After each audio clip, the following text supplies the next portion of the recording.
Okay, good evening, everyone. Let's get started.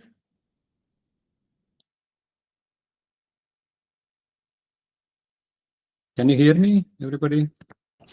Good Yes, evening, sir. sir. Yes. Okay, good. Yeah.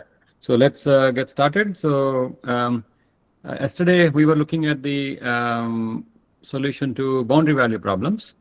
And then we said there are two methods. One was the shooting method,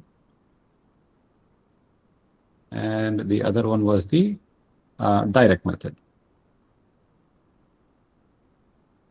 Okay, so we have already looked at how shooting method works yesterday. It was possible to use or reuse whatever the initial value problem methodologies we have learned, such as RK2, RK4, or trapezoidal, etc. And then we were able to solve for boundary value problems using these. And then we also saw that if it is a linear uh, ordinary differential equation, then we just need two iterations, right, to solve for the function. And if it is happens to be nonlinear ODE, then we have to do several iterations. And we formulated the secant method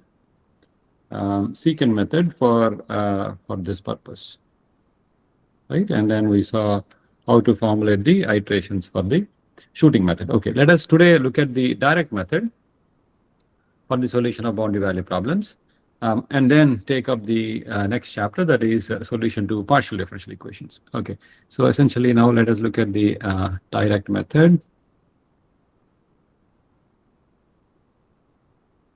for the solution of boundary value problems.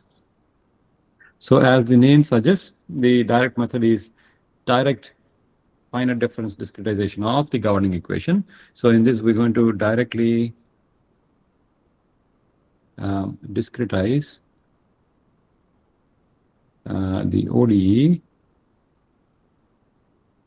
using finite difference formulae.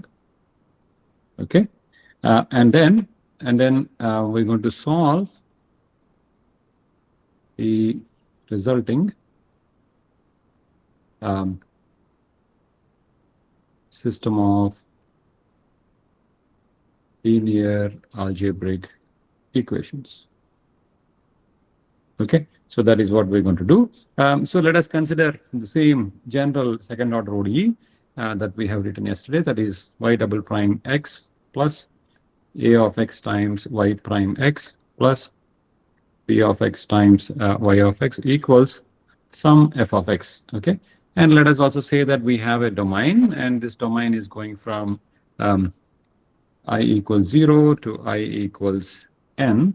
Okay, or else we can call it as j. Okay, instead of I, we can call it as j. J equals 0 to j equals n, and then we have discretized this with several uniform grid points of width h. Okay, going from 1 to all the way to n minus 1. And then at points j equal to 0 and j equal to n, we are also given what is known as the boundary conditions, right? In fact, we are given one boundary condition each at both ends, right? That means we are given what is y of 0 at y0 and then y at x equals L. We are given it as y sub L, right? So this is x equals L. This is x equals 0, right? So these are the boundary conditions we are given. Now, as you can see, of course, this mesh is basically you can generate as xj equals xj minus 1 plus h, right? Plus h, where h is the uniform step size or mesh size. Okay, so xj equals xj minus 1 plus h, and then of course your j goes from 1 to all the way to n minus 1. Okay, so we can generate all the interior points. Of course, you can also generate the boundary points also. Okay, then we know that we can write a second derivative and the first derivative numerically. So we can write numerical approximations to first and second derivatives, okay, using finite difference formula, okay. So how do we write that? Essentially, I can write my y double prime x as yj plus 1 minus 2 times yj plus yj minus 1 divided by h square, right? Divided by h square. So if I'm going to use the central differencing formula, okay, or we'll say second order central differencing formula, okay, then we can write y double prime equals yj plus 1 minus 2 yj plus yj minus 1. This we have already seen in the context of the basics of the finite difference method. Similarly, I can also write y prime x using a second order accurate central difference formula as yj plus 1 minus yj minus 1 divided by 2 times the grid width. Okay, that means now I am able to convert this quantity and this quantity into a finite difference formulas. And then y of x being y value at x, this is simply going to be y sub j, right? And then similarly, f of x is going to be simply f sub j. And then a of x and b of x are also going to be a sub j and b sub j, right? These are value of these functions at that particular grid point where I'm trying to solve. Okay, if this happens to be j, so now we have written this in terms of j plus 1 and j minus 1. Okay, so then I'm going to write substitute for these expressions into this thing that is going to give me yj plus 1 minus 2 yj plus yj minus 1 divided by h square plus a times, or let us call it a sub j, right? Now we are writing a discrete equation, a sub j times yj plus 1 minus yj minus 1 divided by 2h, right? So this is yj plus 1 minus yj minus 1 divided by 2h plus b sub j times y sub j, right? This is going to be y sub j equals f sub j. Okay, that's what I have. Okay, so that is what we have. Again, your j is going from 1, 2, 3 all the way to n minus 1, right? These are the n minus 1 unknowns we have to solve for. Okay, now of course we can also rearrange this equation by bringing yj minus 1 terms together, and then by bringing the yj plus 1 terms together, and then also by bringing the yj terms together. Okay, so let's try to do that. That is going to give me yj plus 1. So let me write this as alpha j yj plus 1 plus beta j yj plus gamma j yj minus 1 equals on the right hand side some f sub j. Okay. So what does this mean? This means that my alpha j is equal to coefficients of yj plus 1. That is going to be we have a by 2h from here. So this is going to be a j by 2h plus we have 1 by h square, right? Coming from here. Okay, sorry, this should be plus. Okay, so coming from here. So we have a sub j by 2h plus 1 by h square. Similarly, beta j would be the coefficient of yj. That is going to be from here we have minus 2 by j, minus 2 by h square, and then here we have plus bj, right? bj minus 2 by h square. Okay, that is my beta j, and then my gamma j is going to be coefficients of yj minus 1. That is going to be aj by 2h, and then we have yj minus 1, this is going to be 1 by h square minus aj by 2h, right? So it's going to be 1 by h square coming from this term, and then we have minus a sub j by 2h is what we have. Okay, so these are the quantities. So let me also write this as 1 by h square plus aj by 2h. So we have plus here and minus here, and this is going to be the central values. Okay, so these are the values of alpha j, beta j, and gamma j. Essentially what we have now an equation which is in terms of yj plus 1, yj, and yj minus 1. And we have n minus 1 such equations. We have n minus 1 such equations. Okay. How do I go about solving this? So we have n minus 1 such equations, and we have how many unknowns? I have n minus 1 unknowns, right? What are the unknowns? The unknowns are all the yj's, right? Because that is what I want to solve for. So I have n minus 1 unknowns and n minus 1 equations. How do I go about solving this?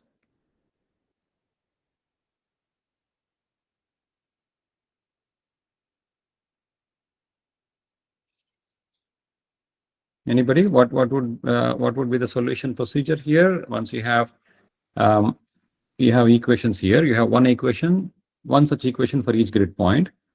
What kind of a system that this will lead to?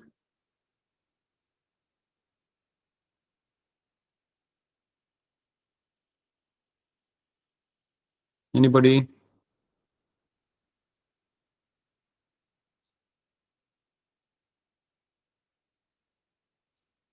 This will lead to a tridiagonal system, right? Because you have yj minus 1, and yj plus 1, and these coefficients. So as a result, we'll end up with a tridiagonal system. So we will basically get a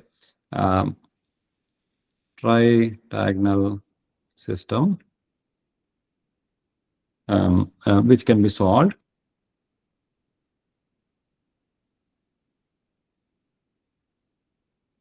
That can be solved to obtain y sub j at all grid points. Okay, so how do I write that system? That system is basically going to have, so if I were to write this, it's going to be for j equals 1, this is going to be alpha 1 y2 plus beta 1 y1 plus gamma 1 y0 equals f1. Okay, that means because my y0 is already given, I cannot keep it on the left hand side. So as a result, I'm going to write alpha 1 y2 plus beta 1 y1 equals f1 minus gamma 1 y0. Okay. Similarly, if I were to write this equation for j equals n minus 1, I'm going to get alpha n minus 1 yn plus beta n minus 1 yn minus 1 plus gamma n minus 1 yn minus 2 equals fn minus 1. Okay, again here yn is the boundary condition that is already specified. So as a result, we're going to write this as beta n minus 1 yn minus 1 plus gamma n minus 1 yn minus 2, right, equals fn minus 1 minus alpha n minus 1 yn. Okay, so this is going to be a tridiagonal system with b along the diagonals, right, and gamma j along the above the diagonal, and alpha j below the diagonal, right? So that is how it is going to be. And then we also know that on the boundary points, we're going to get a slightly different structure. It's going to be, there are only going to be 2 entries instead of 3. So we're going to get only alpha and beta, not gamma, because gamma times y10 is being known. It will be taken to the right hand side. Similarly, at n minus 1, that is the last row, we already are given yn, that is the boundary condition. So alpha n minus 1 times yn is kind of taken to the right hand side. So as a result, we are going to get alpha 1 beta 1. So this is going to be beta 1 alpha 1 0 all the way to zeros. Then we're going to get gamma 2 beta 2 alpha 2 zeros, and then we're going to get 0 gamma 3 beta 3 alpha 3 zeros. Okay, and then finally we're going to get at n minus 1, we're going to get alpha n minus 2 beta n minus 2 gamma n minus 2. That is 1 grid point before n minus 1, and then at n minus 1th grid point, we're going to get essentially beta n minus 1 gamma n minus 1, right? So that is my tridiagonal system. And then here we're going to get y1 y2 all the way to yn minus 2, yn minus 2, and then yn minus 1, right? And here we have this thing that is f1 minus gamma 1 y0, f1 minus gamma 1 y0, f2, f3 all the way to fn minus 2. And then the last point we have fn minus 1 minus alpha n minus 1 yn, right? So that is my system. So this is the tridiagonal system. So we can apply our TDMA and obtain a solution. Okay. So so our TDMA now comes handy in the context of solving for boundary value problems in ODEs. Okay. All right. Any questions so far before we discuss a little bit more? Any questions?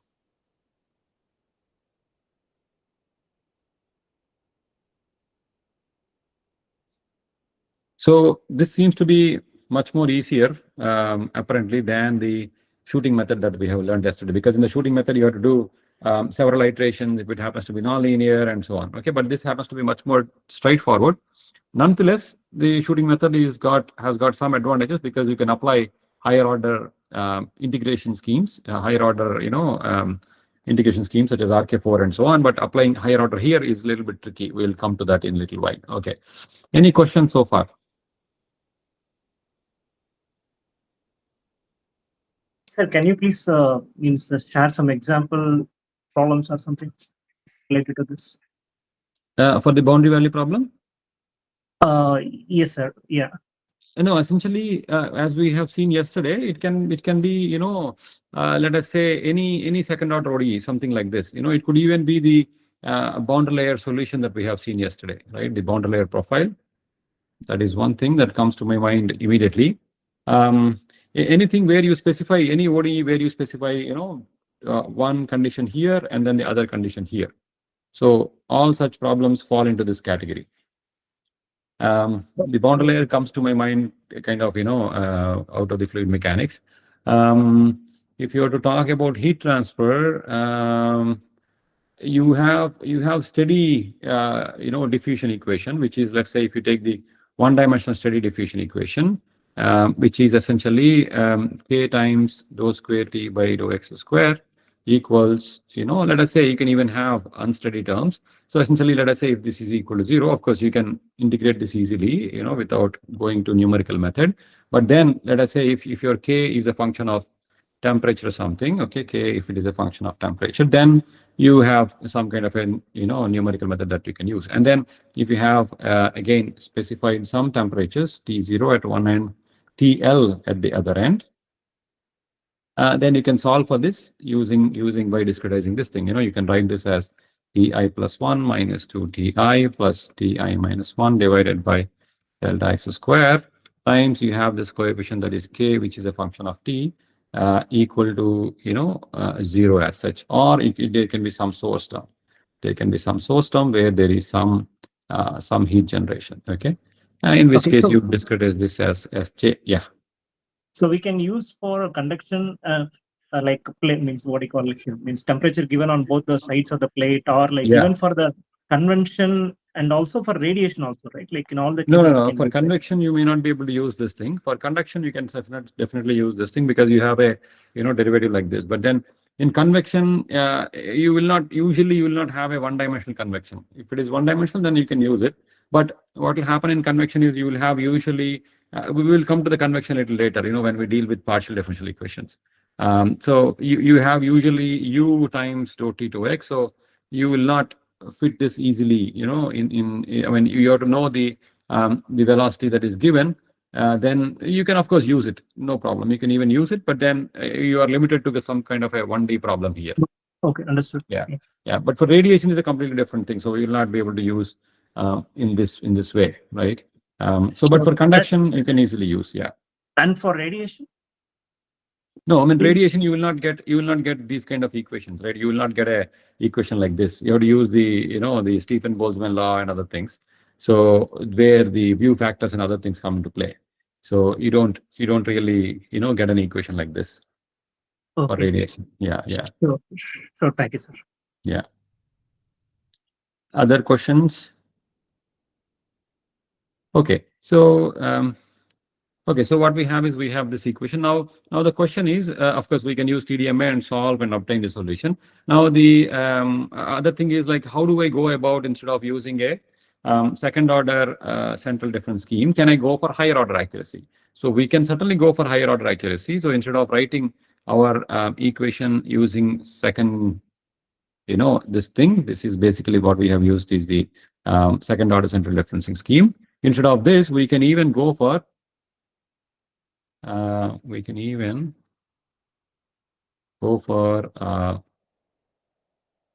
fourth order central difference schemes. Okay, so that means you're going to write this in not just in terms of j plus 1, j minus 1, j. You could write this in terms of j plus or minus 1, j plus or minus 2, and j. Okay, something like this. But then the problem you can clearly see immediately is that the moment you go to higher order accurate schemes, the stencils are longer. So as a result, you're going to get more non-zero elements in the matrix, right? So what does it mean? That means you won't be able to apply the tridiagonal matrix algorithm. Rather, it's going to be some kind of a pentadiagonal matrix or heptadiagonal matrix and so on. Okay, so so we have to change the numerical methodology of solving for the system once we go for a higher order accuracy.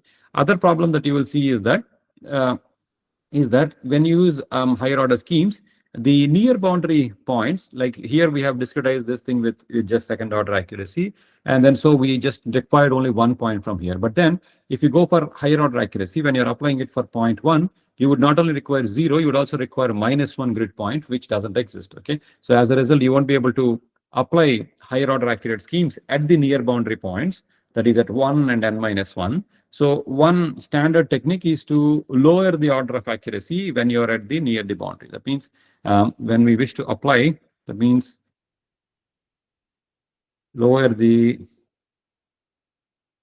order of accuracy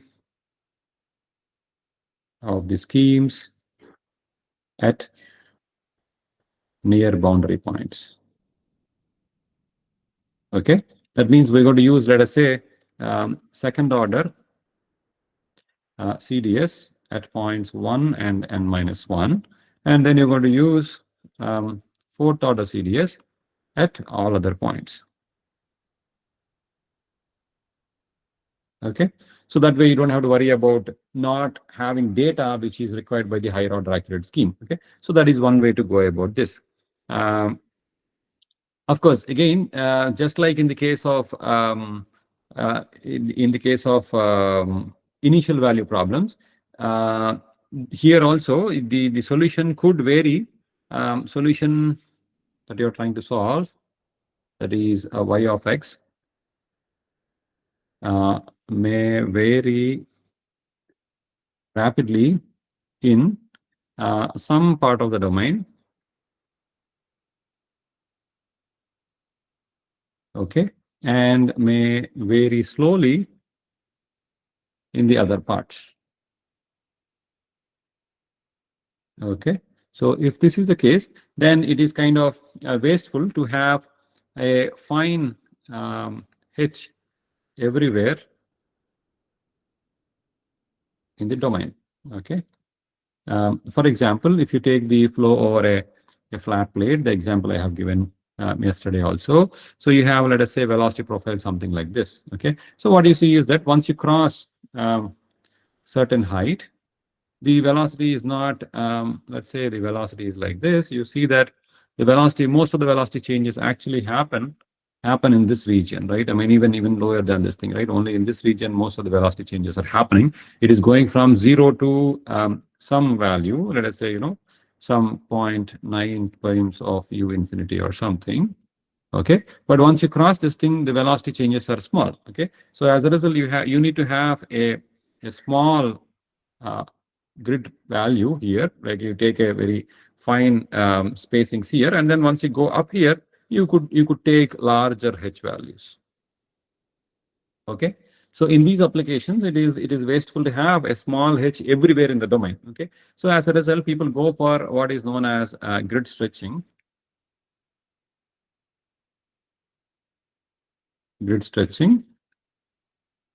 in which case you're going to take the grid to be kind of fine here, and then as you go, you would probably increase it. Okay, so that is what you would do. So H kind of increases as you go away from the wall. So that can be done, or even there are software and other things in which so in this case we know that the solution changes rapidly close to the wall, right? So we know the regions where solution varies rapidly, and then regions where solution doesn't vary rapidly. So as a result, we can, to begin with itself, we can have a grid that is defined in particular in a particular way like this, where it is fine close to the boundary and it is coarser as you go away.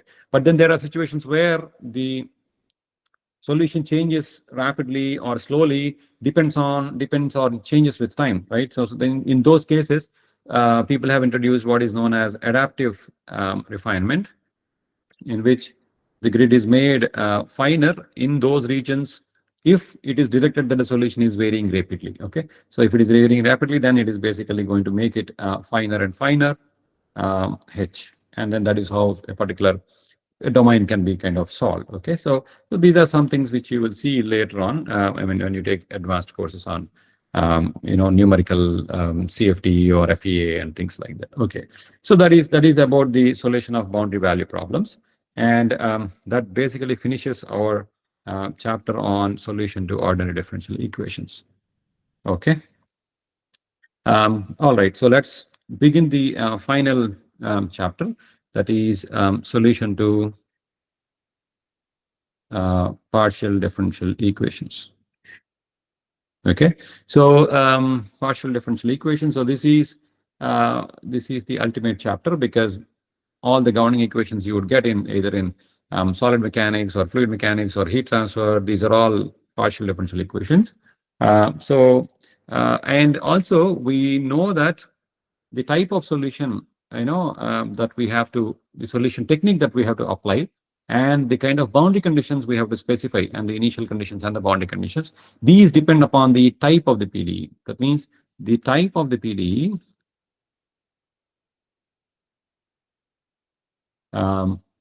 dictates the solution methodology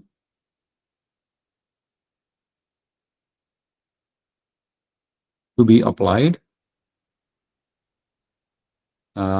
as well as the specification of the initial and boundary conditions. Okay, that means the specification of the initial and boundary conditions, as well as the type of the solution methodology we have to apply. These the solution methodology, these depend on the type of the PDE. So there are different types of PDEs that we have to look at. So what we here in this context, what we see is that we look at something that is known as the classification of partial differential equations. Okay, now this classification itself can be the PDEs can be classified in many different ways. Okay, so we're going to look at a couple of different ways of classification. So one of the things is that mostly in structural analysis, to some extent,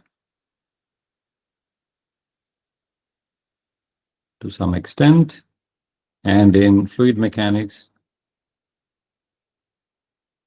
and heat transfer, the governing equations are mostly second order non-linear partial differential equations. Okay, so as a result, we are only we're going to look at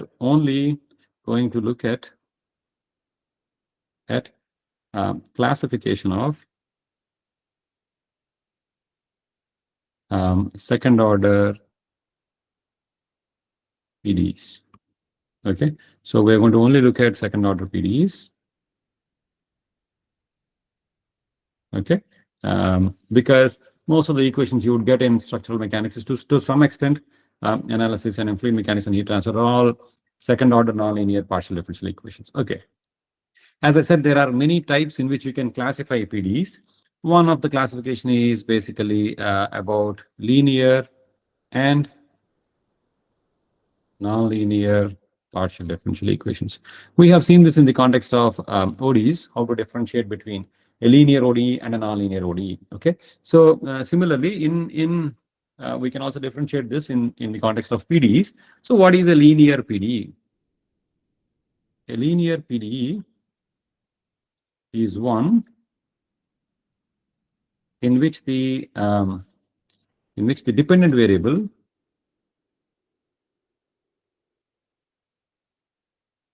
and its derivatives enter the equation linearly. Okay, that means there are no terms where dependent variable and its derivatives or itself appear as products.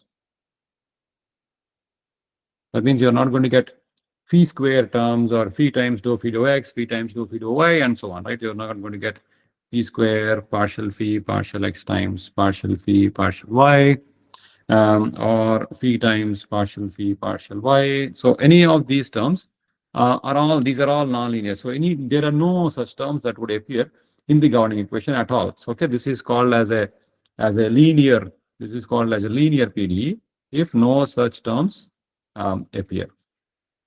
Okay, one good characteristic of the linear PDEs is that if you have a linear PDEs, one good characteristic is that the principle of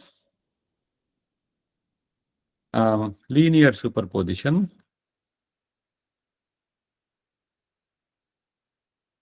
is applicable because it is linear. So as a result, you can obtain a solution phi1 and another solution phi2, and any linear combination of phi1 and phi2, any linear combination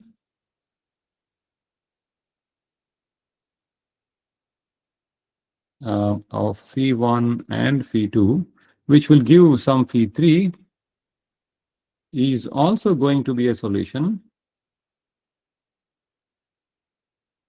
to the original PDE. Okay, so that means we can just obtain, if you have two different solutions, the linear combination of that is also a solution to the linear PDE. Okay, so the principle of linear superposition applies for linear PDEs. What is an example of a linear PDE? The first order wave equation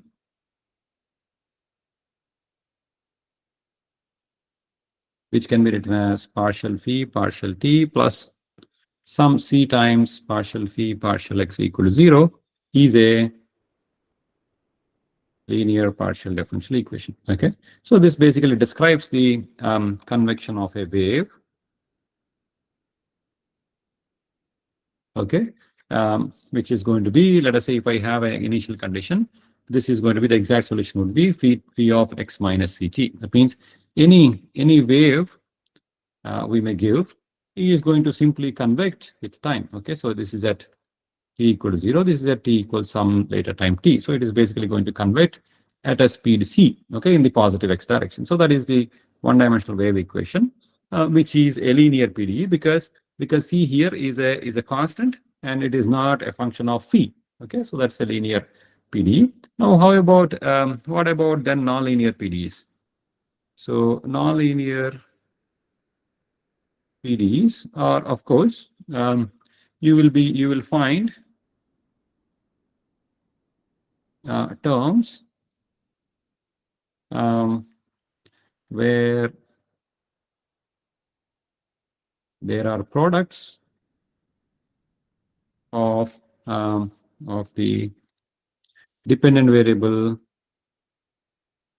and its derivatives.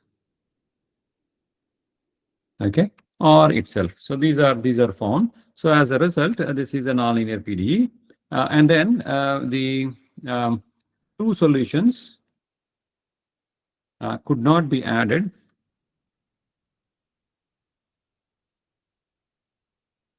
to get a third solution. Okay, so you cannot use the linear superposition anymore because addition of 2 is not equal to the final solution, right? Because there is a nonlinear interaction. As a result, you cannot simply add solution 1 and solution 2 and say, okay, the final solution is addition of these two. That cannot be done. Okay, so what is an example of a nonlinear PDE? The inviscid Burger's equation is an example of a nonlinear PDE. Okay, which can be written as partial u partial t plus u times partial u partial x equals 0. So this looks very much exactly like your wave equation, except that now you have dou u dou x is now multiplied with u instead of c, where c was constant, but here u is the unknown. So as a result, you have u times dou u dou x, which is basically is the nonlinear term that is appearing in this equation. Okay, now you can also have a PDE that is linear in its highest derivative terms. Then such a PDE is called as a quasi-linear PDE. Okay, so what does it mean? This means if you have, let us say, you have a second order PDE where there are terms like dou square phi by dou x square, dou square phi by dou y square, and so on. And you have also first order derivatives, that is dou phi by dou x, dou phi by dou y, and so on. But this particular PDE has, yeah, hello? So this particular PDE has the nonlinear terms do not appear in the highest derivative. So the highest derivative terms, which happen to be, let us say, dou square phi by dou x square or dou square phi by dou x square, these are all still linear. Whereas the other terms, which are partial phi by partial x, partial phi by partial y, they may have some phi multiplied with it or something like that. That means these lower order terms have nonlinearity. So if this is the case, then we're going to call this equation, this PDE, as a quasi-linear PDE. Okay, so it is only quasi-linear. That means it is not completely linear. There are some nonlinearities, but the nonlinearities are not there in the highest derivative. They are there in the in lower derivatives, which doesn't characterize the PDE, right? So this is known as a quasi-linear PDE. So this is how you can differentiate between linear PDEs, nonlinear PDEs, and quasi-linear PDEs. Okay, now this is one particular way of classification. Okay, in terms of linearization of the PDEs. Okay, another characterization could be a simple characterization could be based on the order of the PDE. For example, you could have first order PDE, right, such as the wave equation or Burger's equation and so on. You could have second order PDE, such as the Navier-Stokes equations and so on, or you can have higher order PDEs. Okay, so this is another very simple classification, okay, which we will not really worry because most of the times we're going to deal with either first order PDEs or second order PDEs. Okay, now let us look at the most important classification, and this classification will be applied to a general second order PDE. Okay, so let us look at classification of a general second order partial differential equation. Okay, so for this we're going to consider a PDE which is very kind of a general. Let us say we have a times dou square phi by dou x square. We have a times dou square phi by dou x square plus b times dou square phi by dou x dou y plus c times dou square phi by dou y square plus d times dou phi by dou x plus e times dou phi by dou y plus f times phi equals some g. Okay, so let us say this is a most general second order PDE in terms of x and y being the independent values, and then phi is the dependent variable. Okay, so this is dependent variable, this is the independent variable. Okay, now here the coefficients, that is a, b, c, all the way to f, right, could be they could be functions of either x, y, or phi. Okay, now we know that if they are functions of x and y only, then we know that such a PDE is actually going to be a linear PDE, right? We have just discussed that part. Now, if it so happens that if they are functions of phi also, then we know that such a PDE is a non-linear PDE. Now, it may so happen that the constants, the values a, b, c are functions of x and y, whereas the values d, e, and f are functions of phi. If this is the case, what would be the type of the PDE?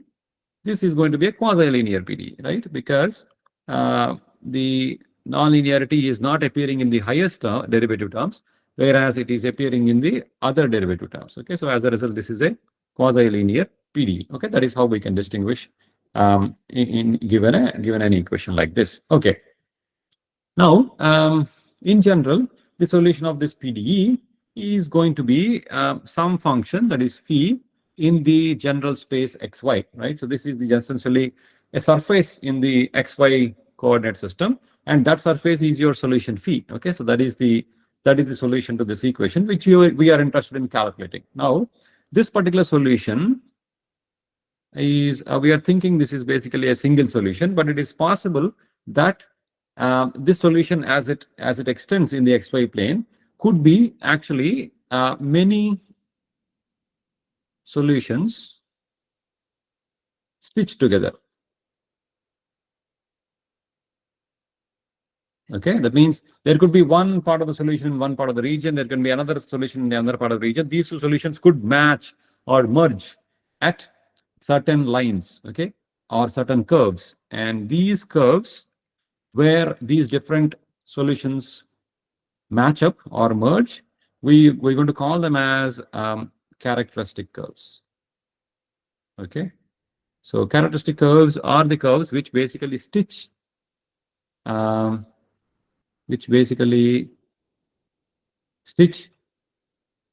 different parts of the solution together. Okay, so those are known as characteristic curves, and by definition, the second derivatives could be, or actually second derivatives are indeterminate or indeterminate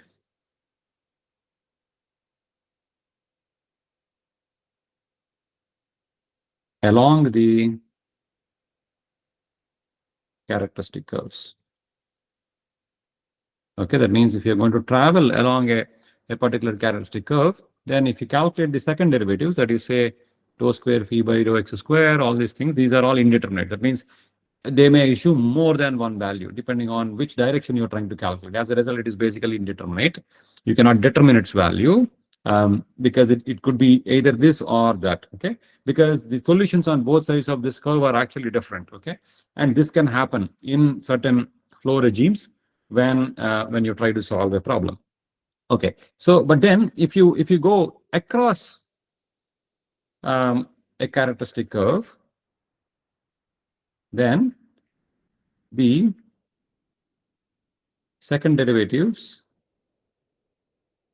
may have jump in the values.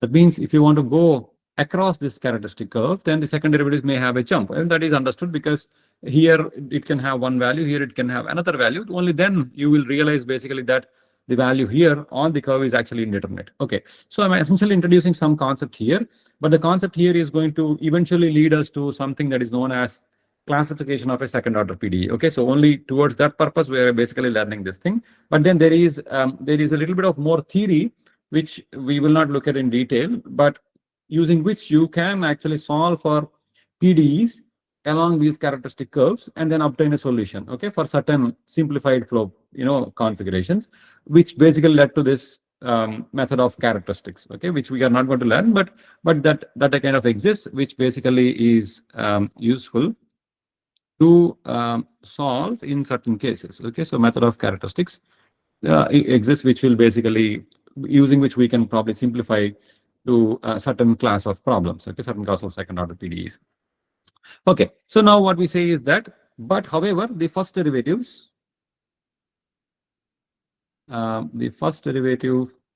values are continuous. Okay, the first derivative values are still continuous, whereas the second derivatives can have a jump. That means if I'm going from, let us say, phi of xy to some x plus dx comma y plus dy, okay, maybe across a characteristic, then I can write, when I change from xy to x plus dx comma y plus dy across a characteristic,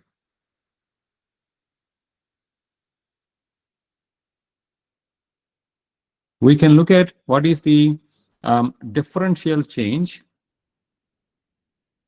in partial phi by partial x or partial phi by partial y. That means we can look at how does d phi sub x changes. Okay, what is phi sub x? Phi sub x is your partial phi by partial x. Similarly, phi sub y, I'm going to write it as partial phi by partial y. Then we can look at what is the differential change as we go from xy to x plus dx to y plus dy. Okay, similarly, I can look at what is differential change in y when I go across a characteristic.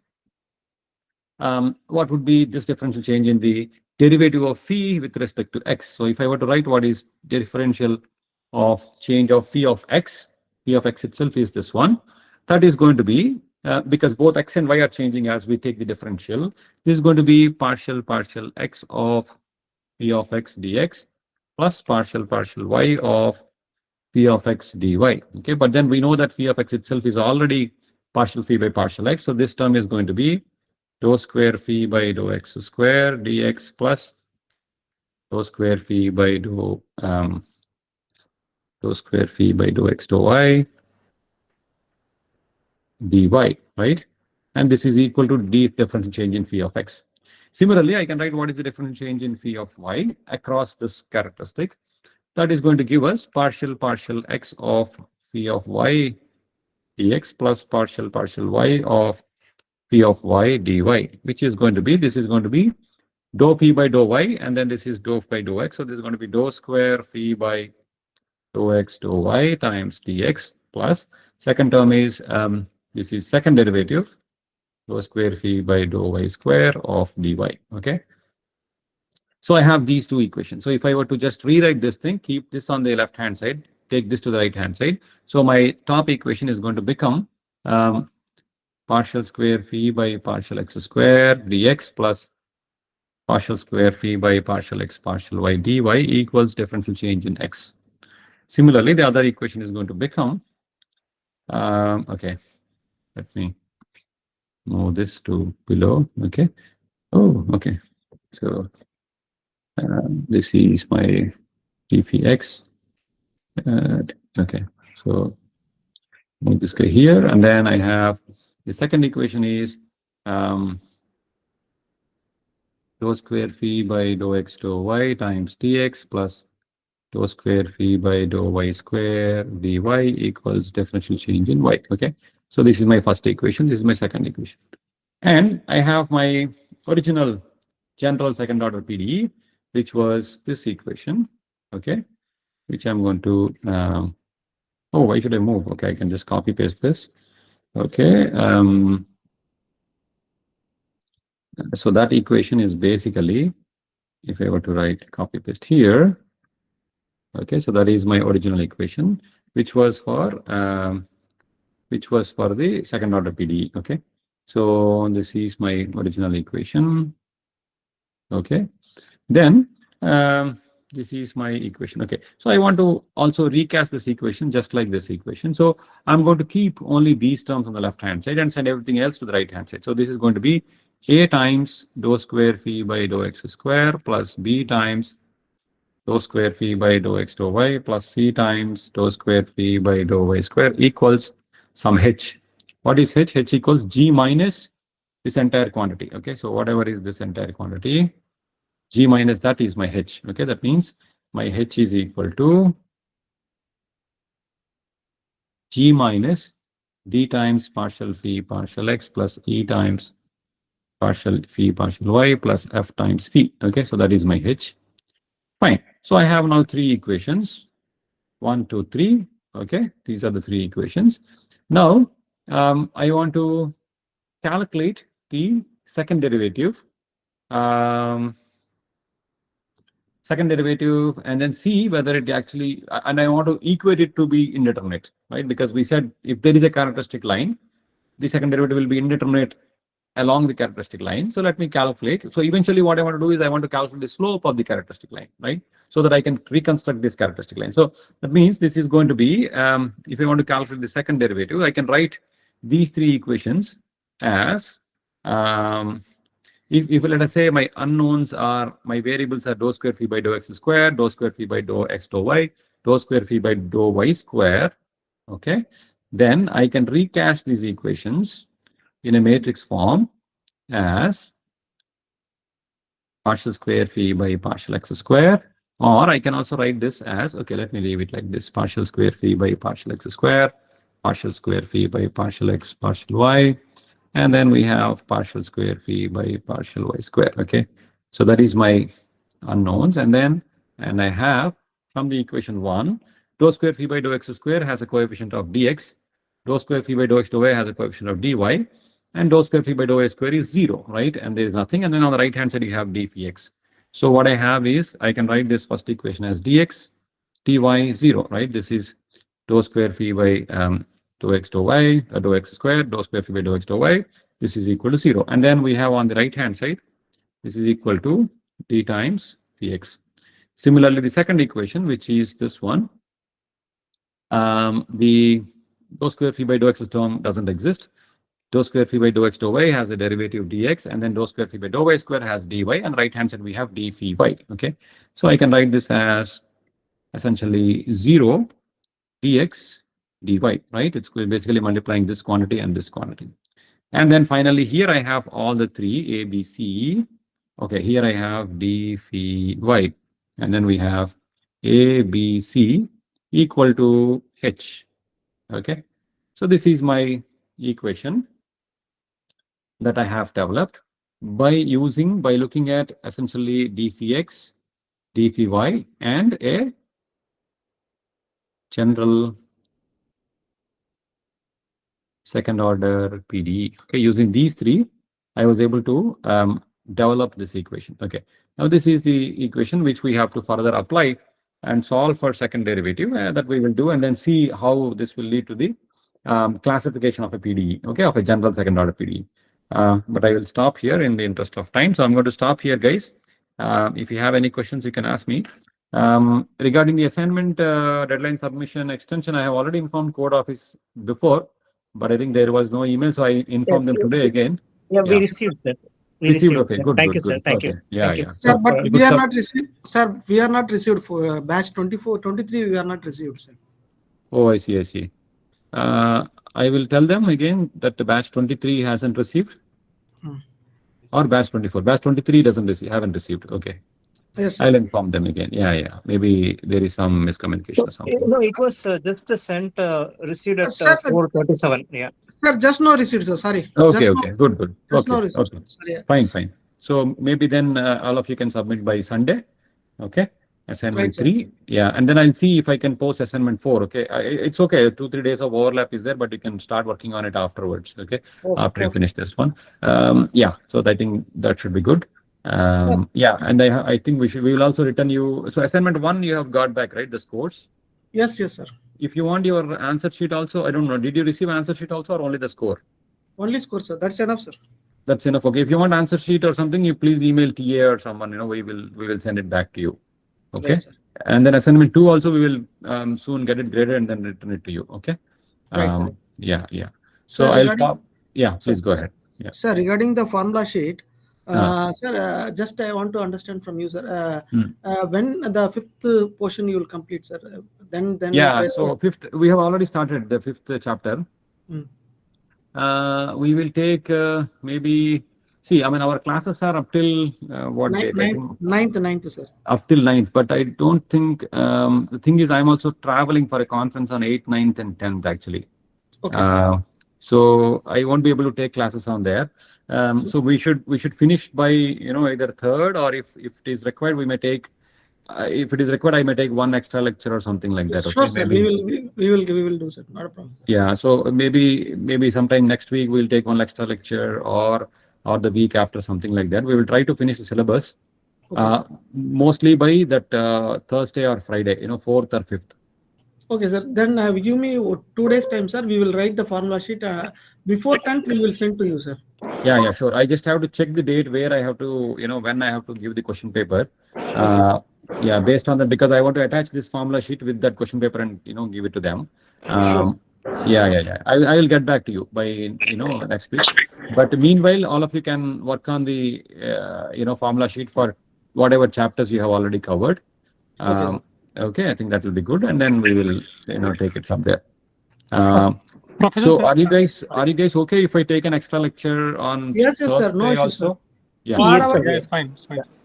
Thursday is fine. Okay. Sir, Then we'll take. sorry. Yeah. Sir, may I like put a request, sir, if, with your permission? Yeah. So basically, Please. so thank you so much for teaching us in a very detailed and very systematic manner, sir. Thank you so much for that. Yeah. No It has problem. been No problem. very great learning for us. But one thing I want to ask, request to you, sir, that we have counted there are 23 derivations that taught by you till now. So, sir, just a humble request to you that, what I mean to say, can you just, I'm sorry to say it's embarrassing for us, but still I want to put it forward, that some probable derivations like 10 or 20 or whatever number you suggest is okay, any of this can come, that will be, to say, but that will help us in that. No. Yeah, sure. No. See, I will make it clear. Maybe see, you have done, assignments, right? So similar to the assignment, see, for example, let us say, you have derived some 4th order accurate formula for some second derivative and things like that, right? Okay. Those are the things which can be also asked in the exams because they were asked in the assignments. Okay. Or it could be a different looking system, which you have already learned on a particular system, but a different looking system. How do you try to solve it from what you have learned? Something like that. So don't worry too much about derivations. Okay. If you have followed the concept, what we have to do, you will be able to do a derivation. Okay. And there will not be too many derivations. If at all, there will be maybe one derivation or something like that. Okay. But then again, the derivations, will not be like something new other than what you have learned in the assignments. Okay. So don't worry too much about that, but then still understand what the derivation is about. For example, if you want to calculate what is the truncation error, if you want to calculate what is the stability, all these things, you should know the process. Sure, sir. Okay? Sure. Thank you so much. Once you know that, you'll be able to solve for it. I mean, I will not ask you out of blue somewhere, which is irrelevant. It will be relevant, and you will be able to most likely solve it if at all, a derivation is asked. Notice, sir. Thank you. Thank you so much. Thank you. Yeah. Sir, that extra class will be the next week now, sir? Next week or next? Yeah, I think we can take next week maybe because I don't know how many more lectures we will take, but we can certainly take one extra class maybe next week. Okay. On Thursday also. I think taking live class is better than actually recording and posting, right? Yes. I think that is better. Sir. Yeah. Yeah. Sir, So one more thing, sir. Just next week, Wednesday, we have a review, a project review, mid-year review, starts from 2 o'clock to 4:45. 4:40 up to 5 o'clock it will be there, sir. okay. So how to manage that, sir? That is what. Oh, next week Wednesday, yeah. Wednesday, sir. Okay. So shall we do? All of you have, or some of you have? All, sir. Also, our batch Oh, all. for Oh, this is project review means the IITM project review, is it? Yes, yes, yes. Oh, Yes, I see. Okay. On Wednesday. So Yes. shall we then, shall we meet on Thursday and Friday, something like that, or on Thursday and Friday?